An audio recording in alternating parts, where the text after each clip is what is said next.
Hello everyone. इस class में भाई हम लोग एक्स्ट्रा टीजीटी पेपर 2020 यानी कि लेवल 2 का एनालिसिस करेंगे और सबसे पहले सीडीपी पोर्शन का हम एनालिसिस करते हैं आज। तो चलिए स्टार्ट करते हैं भाई। क्वेश्चन नंबर 1 देखो, चाइल्ड डेवलपमेंट पेडागोजी का। Which of the following is not the main law of learning as prescribed by Thorndike. Thorndike के नियमों में से इनमें से कौन सा सीखने का प्रमुख नियम नहीं है? निम्नलिखित में से कौन सा थॉर्नडाइक द्वारा प्रतिपादित सीखने का प्रमुख नियम नहीं है? तो सबसे पहले ये जान लीजिए भाई, थॉर्नडाइक ने कौन सा आपके पास ला दिया था, यानी कि लर्निंग का कौन सा मेन ला दिया था, उसमें कौन कौन से आते हैं, और फिर इस क्वेश्चन का आपको आंसर पता चल जाएगा। वैसे आंसर इसका ऑप्शन नंबर 4 है।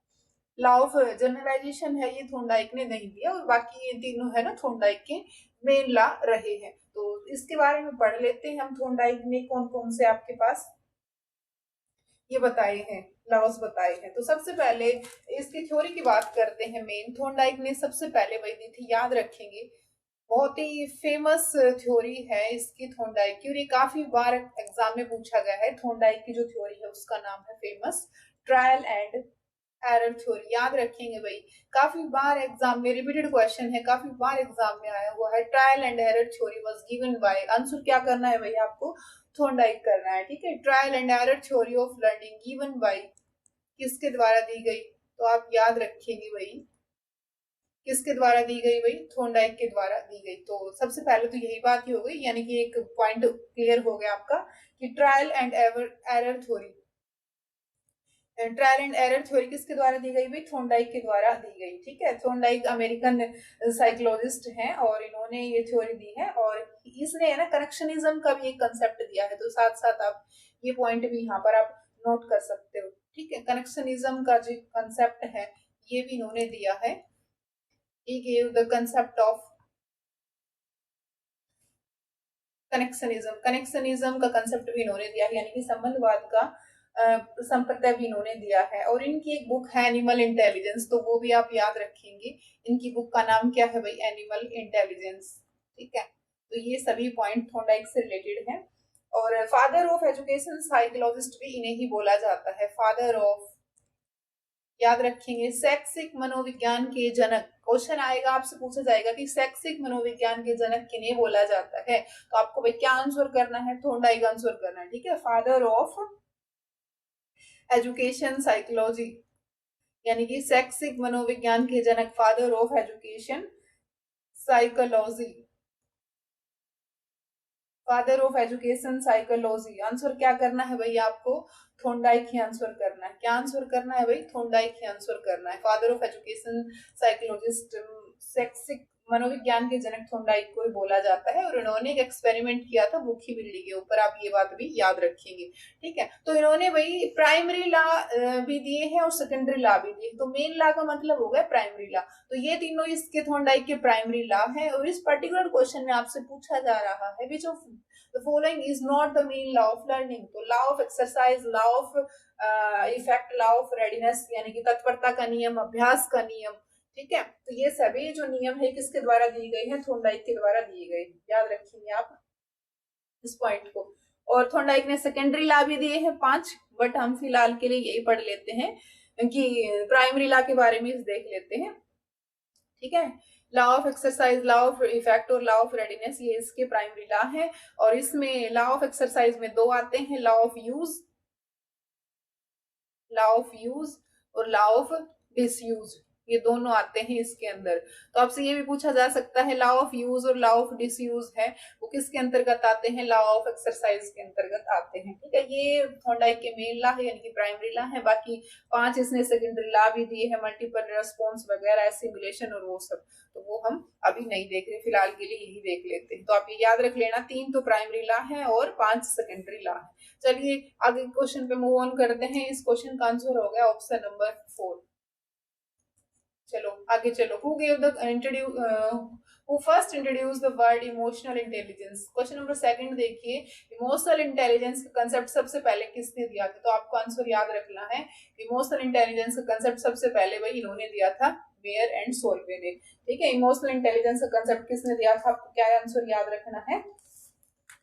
मेयर एंड सोल्वे, ठीक है। जॉन मेयर एंड सोल्वे, इन्होंने क्या किया था? इमोशनल इंटेलिजेंस का कंसेप्ट दिया था। तो क्वेश्चन नंबर सेकंड का आंसर रहेगा ऑप्शन नंबर 4। चलो आगे देखते हैं, क्वेश्चन नंबर 3 पे चलते हैं। Which of the following approach is based on the analysis of behavior of disabled children and find the root cause his or her learning deficiency? देखो क्या है, निम्नलिखित में से कौन सा उपागम अधिगम अयोग्य बालकों के व्यवहार का विश्लेषण कर उनकी अधिगम न्यूनता के मूल कारणों के जानने के प्रयास पर आधारित है?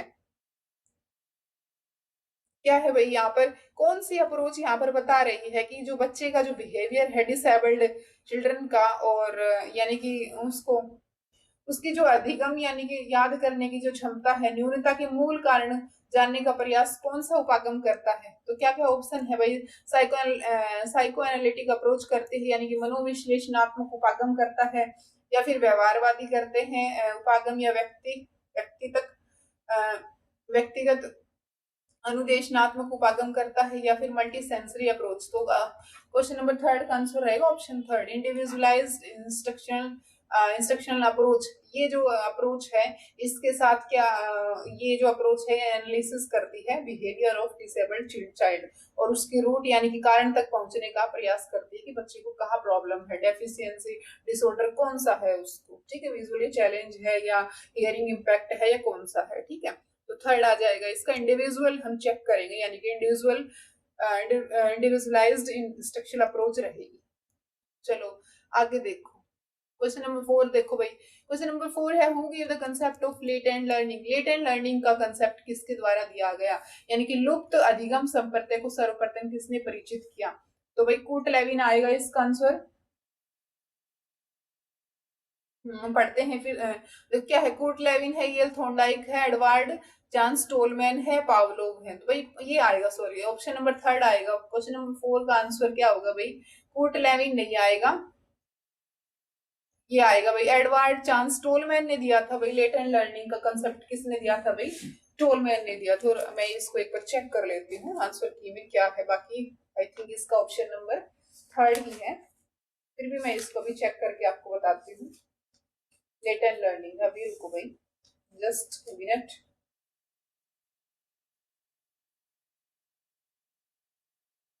यस, टोलमैन ने दिया था भाई। साइन लर्निंग कह सकते हो आप, यहाँ मैं लिख देती हूँ लेटेंट लर्निंग है, या फिर आपके पास है साइन लर्निंग। साइन लर्निंग का कंसेप्ट भी किसने दिया है भाई? याद रखेंगे एडवर्ड टोलमैन ने दिया है। साइन लर्निंग का भी कंसेप्ट एडवर्ड टोलमैन ने ही दिया है, और इसी को क्या बोलते हैं? लेटेंट लर्निंग थ्योरी भी बोलते हैं। लेटेंट लर्निंग थ्योरी कंप्लीट नाम है लेटेंट लर्निंग थ्योरी। ये इसका कंसेप्ट किसने दिया भाई? याद रखेंगे टोलमैन ने दिया है, ठीक है।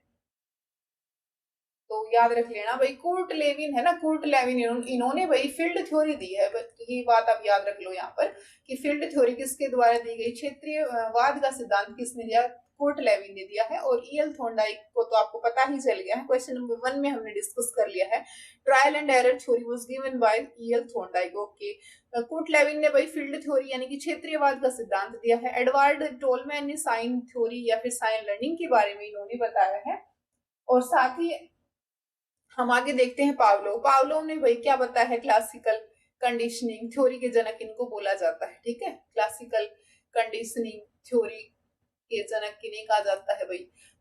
पावलोव को कहा जाता है। याद रखेंगे भाई हम, classical conditioning theory was given bye, ठीक है, पावलोव।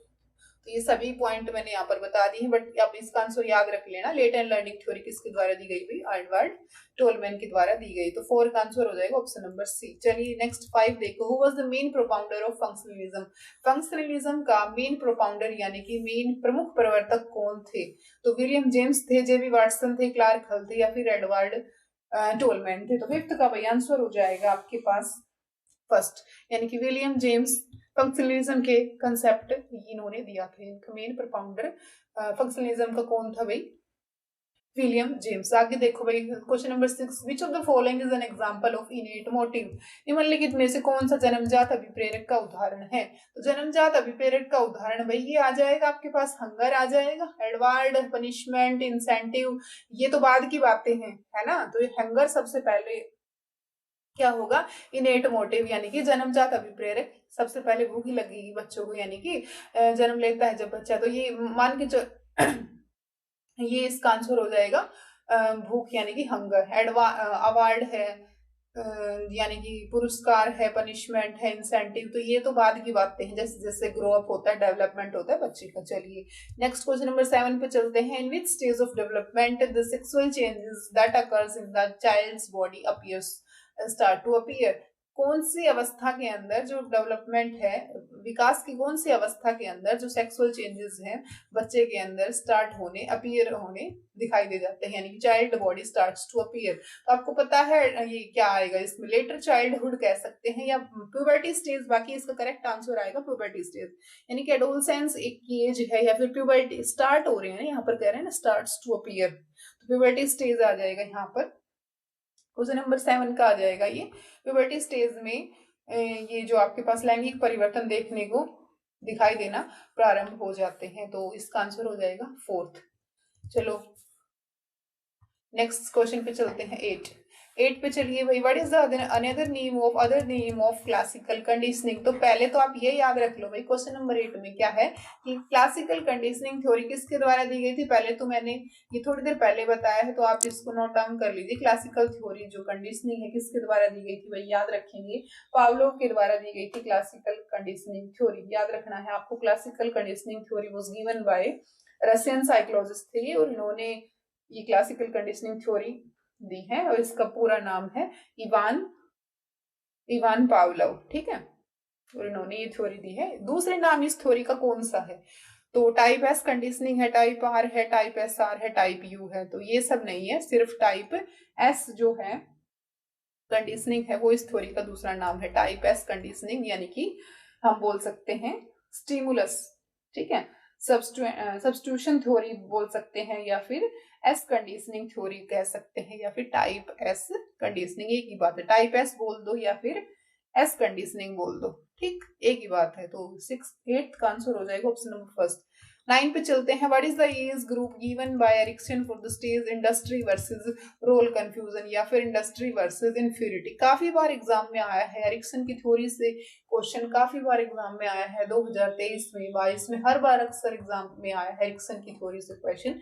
एरिक्सन ने टोटल 8 स्टेजेस बताए हैं, तो आप ये याद रखिएगा। एरिक्सन ने डेवलपमेंट जो थ्योरी दी है, यानी कि लाइफ स्पैन थ्योरी दी है, उसमें कितने स्टेजेस बताए हैं, 8 स्टेजेस बताए हैं, यानी कि पूरी लाइफ की थ्योरी के बारे में, पूरी लाइफ के डेवलपमेंट के बारे में इन्होंने थ्योरी दी है। कितनी स्टेजेस दी है भाई, याद रखेंगे 8 स्टेजेस दी है। तो इस क्वेश्चन में पूछा जा रहा है आपसे इंडस्ट्री वर्सेस जो रोल इंफ्यूरिटी वाली जो स्टेज है वो किसके अंतर्गत आती है, तो ये भाई आ जाएगी आपके पास, फर्स्ट आंसर रहेगा इसका, इंडस्ट्री वर्सेस रोल जो इंफ्यूरिटी है, ये स्टेज यानी कि 6 से लेकर के 11 वर्ष, इसका आंसर रहेगा।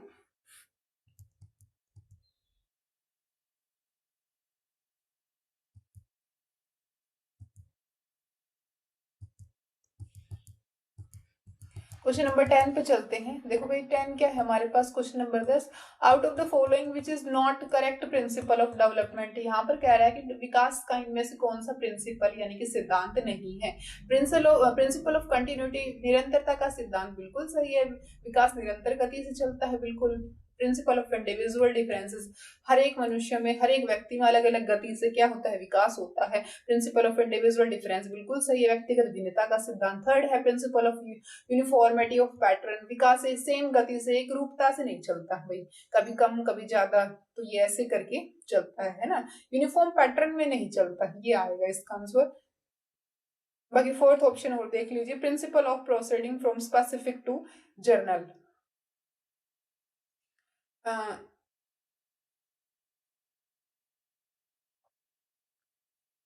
देखो क्या है, 4th principle of proceeding from specific to general, ये आएगा भाई इसका आंसर। इसका यूनिफॉर्मिटी ऑफ पैटर्न, ये पैटर्न की एक रूपता का सिद्धांत, तो ये विकास का क्या होता है, सिद्धांत होता है। लेकिन ये वाला है ना, विकास कभी भी विशिष्ट से सामान्य की ओर नहीं जाएगा, याद रखना, ये काफी बार पूछा गया है, ये वाला पॉइंट बहुत इंपॉर्टेंट है कि विकास है यानी कि डेवलपमेंट है, सामान्य से विशिष्ट की ओर जाता है, यानी कि आप याद रखोगे इसको, जर्नल से यानी कि जर्नल टू स्पेसिफिक जाता है, डेवलपमेंट किधर से किधर होता है, जर्नल टू स्पेसिफिक, याद रखिएगा, यानी कि पहले सामान्य विकास होगा और फिर स्पेसिफिक होगा। ठीक है, तो ये जर्नल टू स्पेसिफिक आएगा, ना कि स्पेसिफिक टू जर्नल। तो यहाँ पर नोट पूछा जा रहा था ना, तो ऑप्शन नंबर 4 आएगा इसका करेक्ट आंसर। नोट वाला आंसर यही आएगा, क्योंकि गलत वाला पॉइंट यानी गलत प्रिंसिपल यही है, और जो गलत है वही हमारा आंसर है, क्योंकि यहाँ पर नोट पूछा जा रहा था। क्वेश्चन नंबर 11 देखिए भाई, 11 क्या है हमारे पास।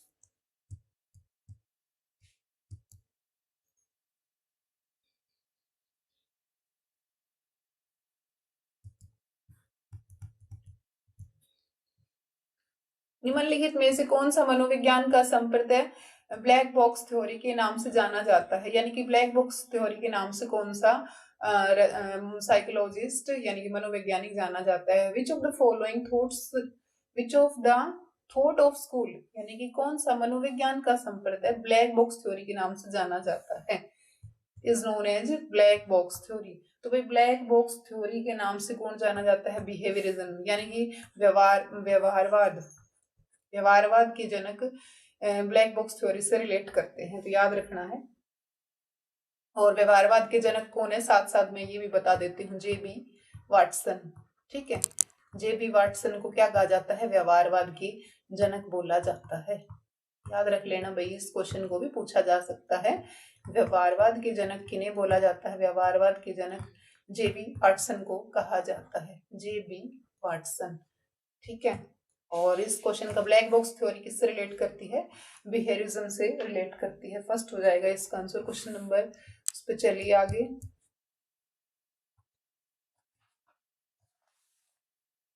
क्वेश्चन नंबर 12 पे चलिए भाई। क्वेश्चन नंबर 12 क्या कह रहा है, देखिए भाई, क्वेश्चन नंबर 12 कह रहा है हमसे कि विच of the following is not the characteristics of good mental health. Good mental health के इनमें से कौन सा जो कैरेक्टरिस्टिक्स है वो नहीं है। एबिलिटी टू एडजस्ट है हमारे पास, आगे हमारे पास दे रखा है इसने ability to adjust, emotional maturity, self confidence और इंटॉलरेंस। तो यहाँ पर गुड मेंटल हेल्थ के लिए भाई एडजस्ट करने की एबिलिटी होनी चाहिए, इमोशनल मैच्योरिटी ये भी होनी चाहिए, सेल्फ कॉन्फिडेंस ये भी होना चाहिए, ये इंटॉलरेंस है ना, ये इसका आंसर आ जाएगा। ठीक है, गुड मेंटल हेल्थ, अच्छे मानसिक स्वास्थ्य का लक्षण भाई असहनीयता ये नहीं होगा, यानी कि सहनशील होना चाहिए। ठीक है, आगे देखो भाई, क्वेश्चन नंबर 13 पर चलते हैं। Scale first in Cattell's culture free intelligence test was prepared for whom. तो भाई ये इसका आंसर क्या आएगा, जो स्केल फर्स्ट कैटल की कल्चर वाइज के अकॉर्डिंग कल्चरल जो इंटेलिजेंस टेस्ट है किन के लिए प्रिपेयर किया जाता है, तो ये जो कल्चरल टेस्ट है किसके लिए प्रिपेयर किया जाता है। तो इस क्वेश्चन के भाई ग्रेस मार्क मिले थे, याद एग्जैक्टली मुझे इसका आंसर याद नहीं है, बाद में बता दूंगी, आपको पता चलेगा जब मुझे, मैं चेक कर लेती हूँ इसका 13 का। इस क्वेश्चन का भाई ग्रेस मार्क मिला था 13 का, और इसका एग्जैक्ट आंसर मुझे अभी याद नहीं है क्या आएगा, चेक करके फिर बताएंगे। क्वेश्चन नंबर 14 देखिए, विच of the following is the correct logical order for process of creativity. Creativity के प्रोसेस के अकॉर्डिंग कौन सा लॉजिकल यहाँ पर ऑर्डर है। तो क्या क्या ऑप्शन है, तो प्रिपरेशन आएगा, क्रिएटिविटी के मैं बता देती हूँ आपको, जो चारों लॉजिकल ऑर्डर है किस टाइप से है।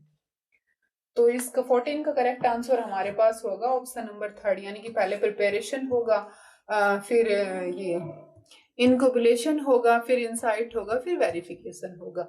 तो ऑप्शन नंबर 3 आएगा इसका लॉजिकल ऑर्डर, तो यही है क्रिएटिविटी का। बाकी क्रिएटिविटी के एलिमेंट्स भी जान लीजिए, यानी कि लचीलापन रहेगा, रचनात्मकता की प्रक्रिया के लिए तार्किक क्रम तो हो गया ऑप्शन नंबर 3।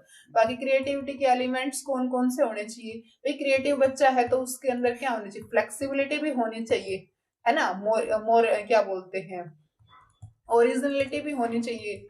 ठीक है, फ्लेक्सिबल ओरिजिनल, तो ये होना चाहिए फ्लेक्स क्रिएटिव बच्चे के अंदर, तो याद रखेंगे इस पॉइंट्स को भी। ठीक है, फ्लेक्सिबल भी होना चाहिए, ओरिजिनलिटी भी होनी चाहिए। ठीक है, क्रिएटिव बच्चे के अंदर, तो ये भी इसके क्या है, एलिमेंट्स है क्रिएटिविटी के। चलो क्वेश्चन नंबर 15 पे चलते हैं। क्वेश्चन नंबर 15 है हमारे पास भाई ये वाला, विच of the following term is not related with the operant conditioning. Operant conditioning से इनमें से कौन सा टर्म्स है, कौन सी टर्म है वो रिलेट नहीं करती, यानी कि नोट पूछा जा रहा है। इंसाइट है, एनफोर्समेंट है, स्पॉन्टेनियस रिकवरी है, एक्सटिंक्शन है। तो 15 का आंसर रहेगा ऑप्शन नंबर फर्स्ट, ये रेनफोर्समेंट, स्पॉन्टेनियस रिकवरी, एक्सटेंशन, ये ऑपरेंट कंडीशनिंग को फॉलो करते हैं, यानी कि इससे रिलेट करते हैं। और एक दो बातें और लिखवा देते हैं यहाँ पर आपको कि ऑपरेंट जो कंडीशनिंग है किसके द्वारा दी गई थी, तो ये भी याद रखेंगे। Operant conditioning was given bye Skinner, ये याद रख लेना भाई साथ साथ आप। स्किनर, फेडरिक स्किनर ने दिया था ऑपरेंट कंडीशनिंग का कंसेप्ट, यानी क्रिया प्रसूत प्रबंधन का जो सिद्धांत है किसके द्वारा दिया गया था, स्किनर के द्वारा दिया गया था। याद रख लेना भाई, operant conditioning was given bye, किसके द्वारा दी गई भाई, स्किनर के द्वारा, स्किनर नाम के मनोवैज्ञानिक के द्वारा ऑपरेंट कंडीशनिंग दी गई। ठीक है, अनदर नेम कौन कौन से इसके भाई, एक तो है हमारे पास आर टाइप कंडीशनिंग थ्योरी। ठीक है, ये याद रखेंगे एक वाला पॉइंट, यानी कि ये याद रखेंगे आर टाइप कंडीशनिंग थ्योरी। या फिर हम याद रखेंगे इसमें आर एस कनेक्शनिज्म थ्योरी, इसको ये भी बोलते हैं आर एस कनेक्शनिज्म थ्योरी भी बोलते हैं। और रेनफोर्समेंट, ये सब इसी से ही रिलेट करते हैं। ठीक है, रेनफोर्समेंट है, पुनर्बलन है, ठीक है, ये इसी से रिलेट करते हैं। और स्किनर ने ये एक्सपेरिमेंट चूहे के ऊपर किया था, ये बात भी आप इसमें याद रख लेना। ठीक है, चलो आगे चलते हैं क्वेश्चन नंबर 16 पे। तो इसमें 15 का आंसर हो जाएगा ऑप्शन नंबर फर्स्ट। 16 का देखो भाई, who introduce learning disable word very first for the children suffered from various learning problem. ये जो वर्ड है, who introduce learning disable word very first for the children suffered for various learning problem. ये भाई ये जो word है ना, यानी कि लर्निंग डिसेबिलिटी जो वर्ड है, यानी कि डिसएबिलिटी या फिर डिसेबल, ये जो वर्ड है ये सबसे पहले किसके द्वारा दिया गया, तो ये भाई सैमुअल क्रिक है, इनके द्वारा सबसे पहले ये वर्ड दिया गया। फिर बताया बाद में कि डिसलेक्सिया भी कोई डिसऑर्डर होता है, यानी कि फिर बताया कि उसके बाद बताया गया कि भाई डिस्ग्राफिया भी कोई बीमारी होती है ना। फिर डिस्ग्राफिया के बारे में पता चला, फिर डिस्कैलकुलिया के बारे में पता चला, मतलब धीरे धीरे फिर ये डिसऑर्डर्स तो बाद में आए हैं, है ना। ये वर्ड जो डिसेबिलिटी है, जो यानी कि अधिगम, ये जो है क्षमता है, ये वर्ड किसके द्वारा दिया गया, ये सैमुअल क्रिक के द्वारा दिया गया। याद रखेंगे, 16 का करेक्ट आंसर हो जाएगा ऑप्शन नंबर 2। ठीक है, सैमुअल क्रिक के द्वारा दिया गया। बाकी डिसलेक्सिया, डिस्ग्राफिया, ये तो बाद में डिसऑर्डर आए हैं। ये जिस बच्चे को रीडिंग में प्रॉब्लम है वो डिसलेक्सिया कहलाता है, रीडिंग डिसऑर्डर है, पढ़ने में वर्तनी में प्रॉब्लम है, यानी कि रीडिंग डिसऑर्डर है तो डिसलेक्सिया होता है। डिस्ग्राफिया राइटिंग डिसऑर्डर होता है, लिखने में प्रॉब्लम है, ठीक है, स्पेलिंग में दिक्कत है, लिख नहीं पा रहा बच्चा, ठीक है, तो उसको है डिस्ग्राफिया। मैथ्स से रिलेटेड प्रॉब्लम है, कैलकुलेशन से रिलेटेड प्रॉब्लम है, तो कौन सा डिसऑर्डर है भाई, कौन सी अक्षमता है, उसको डिसकैलकुलिया है। यानी कि यदि उसको मैथ में कैलकुलेशन में प्रॉब्लम है तो कौन सा डिसऑर्डर हो जाएगा, कौन सी अक्षमता हो जाएगी, डिसकैलकुलिया। ये शब्द किसके द्वारा दिया गया है, बाकी डिसेबिलिटी जो शब्द है किसके द्वारा दिया गया है, सबसे पहले किसके द्वारा दिया गया, ये प्रयोग सर्वप्रथम सैमुअल क्रिक के द्वारा दिया गया। तो सेकंड हो जाएगा 16 का। 17 का देखो, which of the following psychologist is not supporter of views about psychology as a science of soul. यहाँ पर इनमें से कौन सा मनोवैज्ञानिक आत्मा के विज्ञान के रूप में मनोविज्ञान विचारधारा का समर्थक नहीं है, तो 17 का वही आंसर रहेगा हमारे पास 4, यानी कि विलियम वुंड है, ये इनके सपोर्टर नहीं है, psychology as a science of soul, ये स्टेटमेंट के सपोर्टर नहीं है। बाकी प्लेटो, एरिस्टोटल और ये डेकार्टे ये इसके समर्थक हैं। कौन नहीं है भाई, विलियम वुंड इसके समर्थक नहीं है, तो 17 का आंसर हो जाएगा ऑप्शन नंबर 4। चलिए भाई 18 पे चलते हैं। In which branch of psychology there is a scope of study telepathy rebirth. मनोविज्ञान की वह कौन सी शाखा है जिसमें टेलीपैथी, पुनर्जन्म जैसे क्षेत्रों का अध्ययन किया जाता है, तो वह 18 का आंसर हो जाएगा ऑप्शन नंबर 3, यानी कि पैरासाइकोलॉजी ऐसी ब्रांच है जिसके अंदर टेलीपैथी और पुनर्जन्म, ये जो कंसेप्ट है, ये जो क्षेत्र है, इनका अध्ययन किया जाता है, किसके अंदर, पैरासाइकोलॉजी, याद रखेंगे। ठीक है, चलो भैया आगे चलते हैं क्वेश्चन नंबर 19 पे, 19 पर। क्वेश्चन नंबर 19 है, according to gene प्याजे in which stage, gene प्याजे के अनुसार कौन से स्टेज में बच्चा है वो एबल हो जाता है, child is able to understand hypothetical या फिर hypothesis and getting thinking ability on the basis of logical statement, यानी कि बच्चा जब तार्किक क्षमता करने लग जाता है, तार्किक रीजनेबल वाक्यों का उत्तर देने लग जाता है, यानी कि रीजनेबल पावर उसकी डेवलप हो जाती है, ठीक है। या फिर कहीं ना कहीं कह सकते हैं हाइपोथेटिकल, जब रीजनिंग करने लग जाता है, डिडक्टिव रीजनिंग सोचने जब स्टार्ट कर देता है, तो वो कौन से स्टेज के अंतर्गत आता है, 0 से 2, 2 से 6, 6 से 11, 11 से 15। तो 19 का हमारे पास आंसर हो जाएगा ऑप्शन नंबर 4, यानी कि 11 से 15 जो स्टेज है, जिसको क्या बोलते हैं, फॉर्मल ऑपरेशनल स्टेज, या फिर जो फोर्थ स्टेज है फॉर्मल ऑपरेशनल स्टेज, जिसमें एब्स्ट्रैक्ट रीजनिंग करना स्टार्ट कर देता है बच्चा, ठीक है। एब्स्ट्रैक्ट रीजनिंग कह सकते हैं, हाइपोथेटिकल, डिडक्टिव रीजनिंग, ठीक है। बच्चा इसमें लॉजिकल तरीके से सोचना शुरू कर देता है, ठीक है। 0 से 2, और ये तो सेंसरी मोटर स्टेज के अंदर अंतर्गत आएगा, ठीक है। ये प्री ऑपरेशनल में आएगा, ये हमारे पास ये कंक्रीट के अंदर आएगा। ये चारों ही स्टेज बता देते हैं। प्याजे ने 4 स्टेज के बारे में बताया है। जीन प्याजे ने, बाल मनोविज्ञान के जनक कहा जाता है जीन प्याजे को, ये बात भी याद रख लेना। जो चारों स्टेज हैं ये 1 बाय 1 ही ऑप्शन के अकॉर्डिंग ही बता देते हैं। बाकी इस क्वेश्चन का आंसर हो जाएगा ऑप्शन नंबर 4। चारों स्टेज के बारे में बता देती हूँ एक बार। फर्स्ट होगी मेरे पास क्या, सेंसरी मोटर स्टेज या फिर सेंसरी स्टेज, ठीक है। फिर आती है प्री ऑपरेशनल, फिर आती है मेरे पास कंक्रीट, और फिर आती है कंक्रीट ऑपरेशनल स्टेज, और फिर लास्ट वाली होती है भाई फॉर्मल ऑपरेशनल स्टेज, ठीक है। ये फोर्थ हो जाएगी फॉर्मल ऑपरेशनल स्टेज। चलो 20 का देखो भाई, which of the following psychology study about men's thinking, memory, language, perception etcetera. क्या पूछा है, निम्नलिखित में से कौन सा मनोविज्ञान मानव के चिंतन, स्मृति, भाषा, प्रत्यक्षीकरण इत्यादि का अध्ययन करता है। तो देखो भाई कॉग्निटिव डेवलपमेंट आएगा इसका आंसर, ऑप्शन नंबर 2 आएगा, क्योंकि जब मेमोरी की बात आ जाए, लैंग्वेज की, परसेप्शन की, ठीक है, प्रत्यक्षीकरण की, थिंकिंग, सोचने का काम, तो ये सभी हमारा जो प्रोसेस है, ये सभी जो प्रोसेस है ये किसके अंतर्गत आते हैं, कोग्निटिव साइकोलॉजी यानी कि संज्ञानात्मक मनोविज्ञान के अंतर्गत आता है, जिसमें हम किसी चीज का चिंतन करते हैं, सोचते हैं, स्मृति करते हैं, ध्यान केंद्रित करते हैं, भाषा की पकड़ होती है, प्रत्यक्षीकरण यानी कि परसेप्शन, माइंड में उस चीज की इमेज बना लेते हैं। तो ये सभी जो प्रोसेस है ये हमारे दिमाग यानी कि संज्ञान के अंतर्गत आएंगे। तो आंसर हो जाएगा इसका संज्ञानात्मक मनोविज्ञान। 21 देखो भाई, which of the following is not the type of personality given by Kretschmer. Kretschmer की पर्सनैलिटी में से इनमें से कौन सा नहीं है। तो भाई ये आएगा इसका आंसर, 21 का आंसर हो जाएगा हमारे पास ऑप्शन नंबर 2।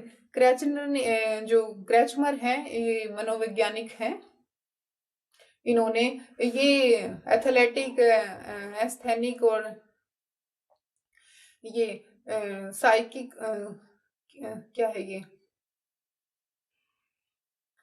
साइकिक जो है, इन तीनों के बारे में बताया है, एस्थेटिक के बारे में इन्होंने नहीं बताया, ठीक है।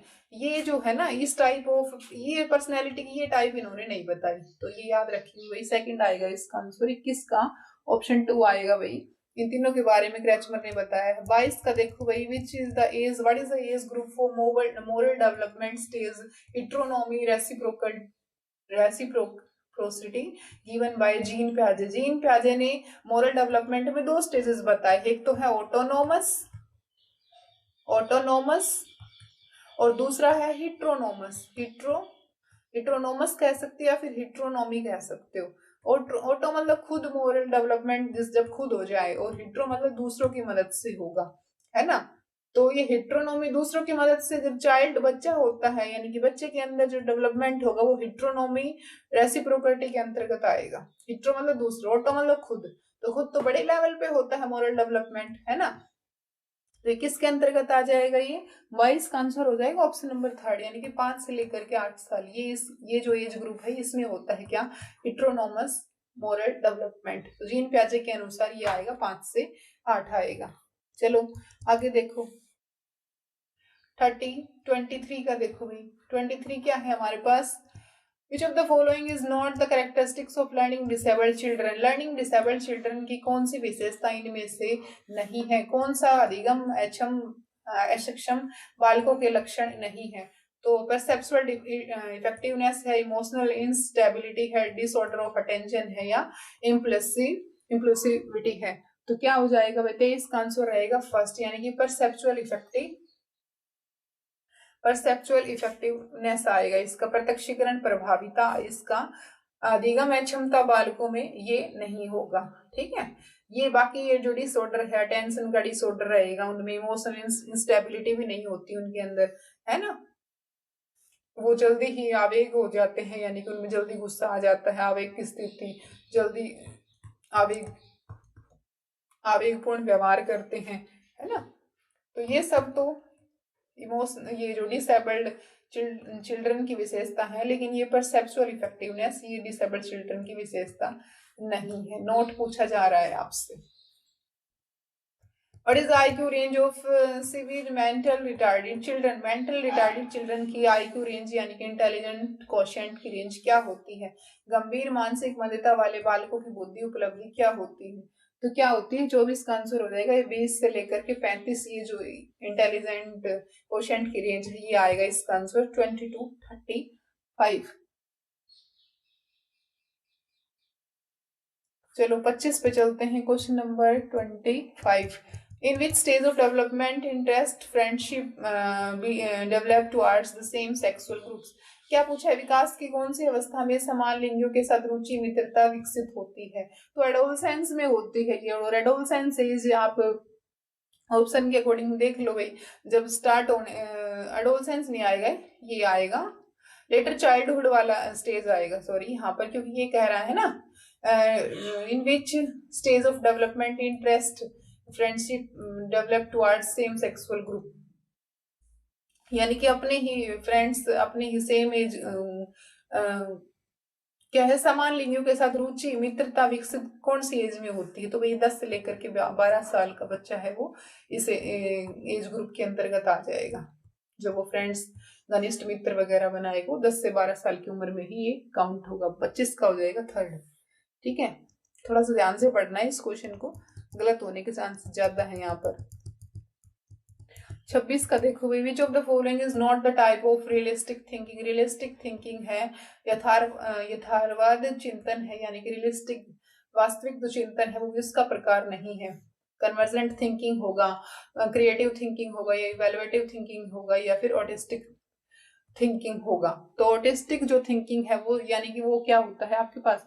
सवलीन चिंतन। क्या होता है? सवलीन चिंतन, यानी कि अपने आप में ही लीन रहना, खुद में ही लीन रहना, खुद किसी से घुलना मिलना नहीं होना, यानी कि दूसरों से जब बच्चा ज्यादा घुलता मिलता नहीं है, अपने आप में ही रहता है, ना ज्यादा बातें करता है, वो जो थिंकिंग है वो किसके अंतर्गत आती है? ऑटिस्टिक थिंकिंग के अंतर्गत आती है। ठीक है, यानी कि बच्चा क्या होता है? इंट्रोवर्ट, खुद में ही लीन रहता है, इंट्रोवर्ट कह सकते हैं, इंट्रोवर्ट टाइप का बच्चा है, इंट्रोवर्ट थिंकिंग। तो रियलिस्टिक यथार्थवाद जो चिंतन है, यानी कि वास्तविक चिंतन में तो ये तीनों ही आएंगी। कौन सा नहीं होगा? Autistic thinking. 26 का देखो भाई, 27 का देखो भाई, out of the following which psychologist was not the supporter of humanistic psychology? मानवतावादी मनोविज्ञान का समर्थक इनमें से कौन सा नहीं है? तो मानवतावादी जो मनोविज्ञान के जनक सिगमंड फ्रायड भी है, मैस्लो भी है, कार्ल रोजर्स हैं, या फिर कौन सा नहीं पूछा है ना यहाँ पर। तो क्या है आगे? Arthur Combs. तो कौन सा यानी कि सपोर्टर नहीं है? ह्यूमनिस्टिक साइकोलॉजी, मानवतावाद मनोविज्ञान पूछा है ना कि मनोविश्लेषणवादी। मनोविश्लेषणवादी होता तो क्या कर देते भाई? सिगमंड फ्रायड कर देते, है ना। सिगमंड फ्रायड ने किसके बारे में बताया है? मनोविश्लेषणवादी सिद्धांत के बारे में बताया है सिगमंड फ्रायड ने। मनोविश्लेषणवादी या फिर मनोविश्लेषणात्मक जो साइको एनालिटिकल जो थ्योरी है किसके द्वारा दी गई है? सिगमंड फ्रायड के द्वारा। तो मनोविश्लेषणवादी है सिगमंड फ्रायड, लेकिन यहाँ पर पूछा है मानवतावादी, यानी कि ह्यूमनिस्टिक साइकोलॉजी पूछी है, कौन इसका सपोर्टर नहीं है? तो रोजर्स, कार्ल रोजर्स, मैस्लो, ये सब तो है, कौन नहीं है भाई? सिगमंड फ्रायड नहीं है, क्योंकि इन्होंने तो मनोविश्लेषणवादी सिद्धांत बताया है, ना कि मानवतावादी।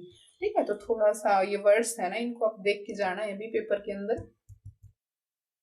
27 का हो जाएगा फर्स्ट। चलो 28 का देखो, who was the propounder of structuralism, यानी कि संरचनावाद के जनक कौन है। संरचनावाद के जनक भाई कौन है, 28 का आंसर हो जाएगा ऑप्शन नंबर 3 यानी कि विलियम वुंड है संरचनावाद के जनक। ठीक है, याद रख लेना भाई कौन है, विलियम वुंड।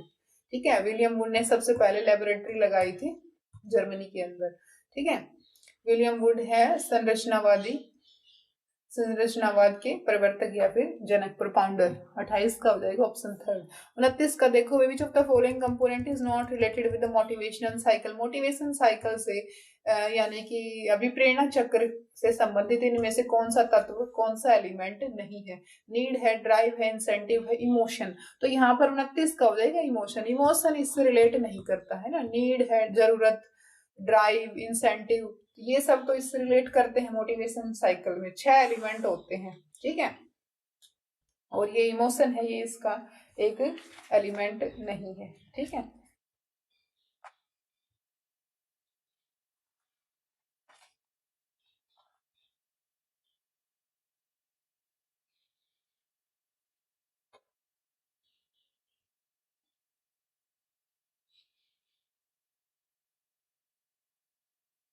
आगे देखो भाई question number 30, emotions of fear associated with the basic instinct. जो इमोशन है यानी कि भय का जो इमोशन है वो किससे संबंधित है, एसोसिएटेड है विद विच बेसिक इंस्टिंक्ट। भय का संवेग किस मूल प्रवृत्ति से जुड़ा हुआ है। तो भय का जो संवेग है किस मूल प्रवृत्ति के साथ जुड़ा हुआ है, पलायन यानी कि एस्केप। 4 हो जाएगा इसका आंसर। ठीक है, तो भाई आज की क्लास में हमने सीडीपी के 30 क्वेश्चन का एनालिसिस कर लिया है, और नेक्स्ट जो क्लास में हम किसी और जो पेपर है स्टेट का उसके सीडीपी के पेपर का एनालिसिस करेंगे। Thanks for watching me.